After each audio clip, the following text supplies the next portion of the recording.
মারা গেছে যেদিন 16 তারিখ, তার আগে শুক্রবার ছিল, সেদিন সম্ভবত ফোন দিলে, আমি ফোন দিলে ভাইয়া কোনোদিন রিসিভ করে না, কাটি দিয়ে সঙ্গে সঙ্গে ব্যাগ দেয়, দিয়ে প্রথম কেমন আছিস এরকম করে বলে। তো আমি বলি ভাইয়া ভালো আছি, তোরা ভালো আছেন? কয় কি আছি, খাওয়া দাওয়া কি দিয়ে করছিস, এরকম নিজের খেয়াল, লেখাপড়া করতে পারলি না তো হোক, আমি আমি একটা কিছু করব, সেটা দিয়েই তোর ভবিষ্যৎ গড়াবো, বা আমায় যদি নাও হয়, আমার যদি সুখ নাও হয়, তারপরেও তোর দাঁড়াবো, তোর কোনোদিন অভাব হতে দেব না, এরকম করে বলছিল। আমার অনেক স্বপ্ন আছিল, ওই ভাইয়ের প্রতি অনেক আশা আছিল, কথা বলছে আমার ভাইয়ে, একটাও পূরণ হলো না।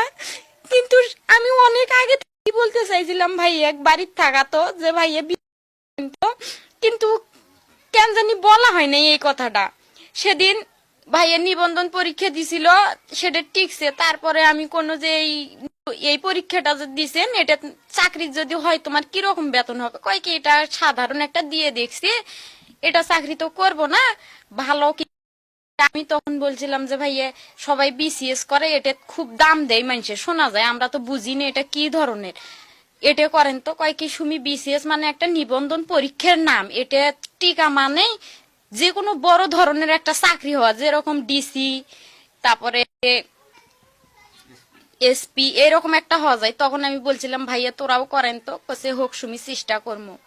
এটাই আমার লাস্ট মনের ভাবটা করতে পারছি। জিজ্ঞেস করছিলাম ভাইয়া আসবা কখন বাড়ি, বলছিল কয়দিন দেরি হবে, তারপরে যাব, বাড়িতে গেলে তো ফোন দিমু, তুই আসিস, যত কাজ থাকুক, থাকবো না তো বেশি দিন, একদিন থাকলে বা 2 দিন থাকার পরে আমি আবার চলে আসবো। ভাইয়া আসলে খাতা কলম নিয়েই আসে, একদিন থাকার জন্য আসলেও খাতা কলম নিয়ে আসে। আশা ছিল অনেক বড় হবে, আমাদেরও স্বপ্ন আসছিল এই বাড়িতে একদিন ওই ভাইয়াই আমাদের গাড়ি আনবে, আমরাও দেখবো ভাইয়া নিজে পায়ে নামবে সেই গাড়ি থেকে। গাড়ি ঠিকই আসছে, আমার ভাইয়া নামে নাই নিজে পায়ে, মানুষে ধরে নামাইছে,